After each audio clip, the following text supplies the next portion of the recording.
আজকে ঢাকা ইউনিভার্সিটিতে ছাত্র শিবির কওমি মাদ্রাসার ছাত্রদের কাছে আপনজন হয়েছে?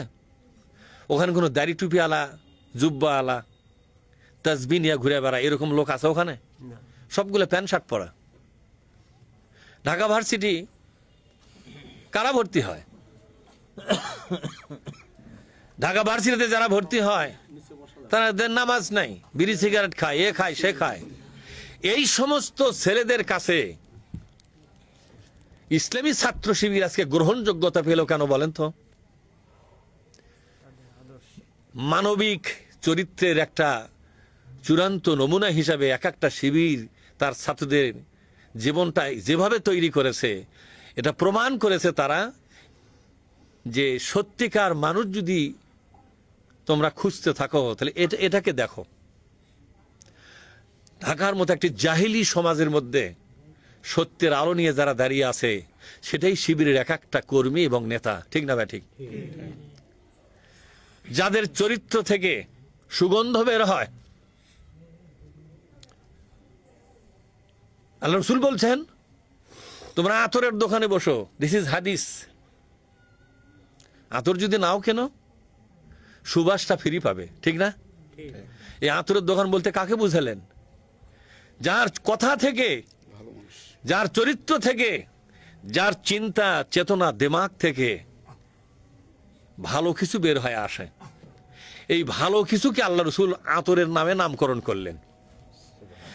জবান দিয়ে যখন ভালো একটা কথা বের হয়, সুন্দর একটা আচরণ বের হয়, মানুষকে সম্মান করার জন্য একটু মুচকি হাসি দিয়ে কারোর সাথে মোলাকাত করে, এই দৃশ্যাবলী, সুন্দর করে নামাজ পড়া, সুন্দর করে কথা বলা, চরিত্রকে সংশোধন করে একটা পবিত্র মানুষ হয়ে থাকা, এই মহান চরিত্রকে বিশ্বনবী বলছেন এটা আতর। এটা কি জোরে বলুন? আতর।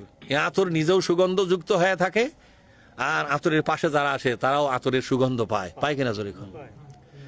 বাংলাদেশ ইসলামী ছাত্র শিবির ঢাকা ইউনিভার্সিটিতে প্রত্যেকটা কর্মী এক একটা আতরের শিশি হয়ে গেল।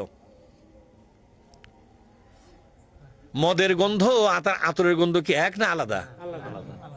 অন্যান্য ছাত্র সংগঠনের নেতা কর্মীদেরকে তারা মদের গন্ধের মতো মনে করেছে। কিসের গন্ধের মতো জোরে খান?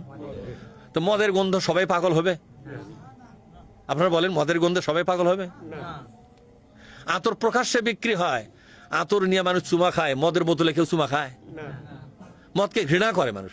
এমনকি যে নিজে মদ খায় সেও কিন্তু তার ছেলেকে মদ খেতে দেয় না। কেন দেয় না বলেন তো? আর যে নিজে আতর মাখে তার আতরটা ছোট বাচ্চা নিলেও খুশি হয়, হয় না? ছাত্র শিবিরের এক একটা ছেলে নিজেকে আতরের মতো করে গড়ে তুলল।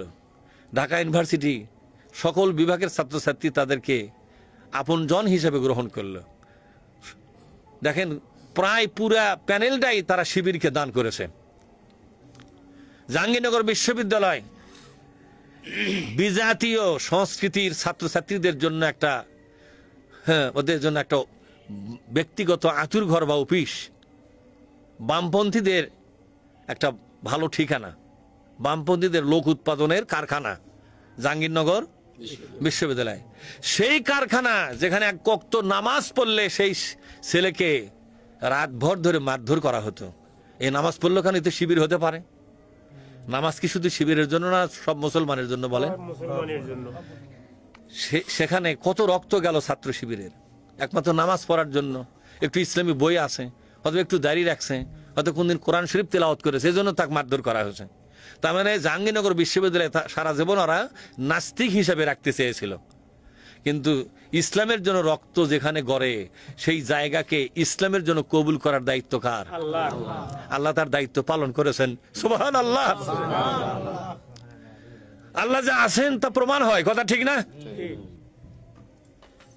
জাহাঙ্গীরনগর বিশ্ববিদ্যালয়ের নেতৃত্বের সব শাখা আল্লাহ তাআলা শিবিরের হাতে উঠাইয়া দিলেন।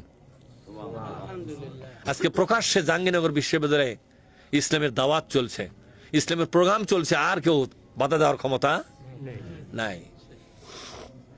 সত্য যখন জাহাঙ্গীরনগর বিশ্ববিদ্যালয়ের ছাত্ররা বুঝতে পেরেছে যে এই তো সত্য এখানে, কথা ঠিক না? আমরা সত্য বাদ দিয়ে মিথ্যার পেছনে কেন থাকবো?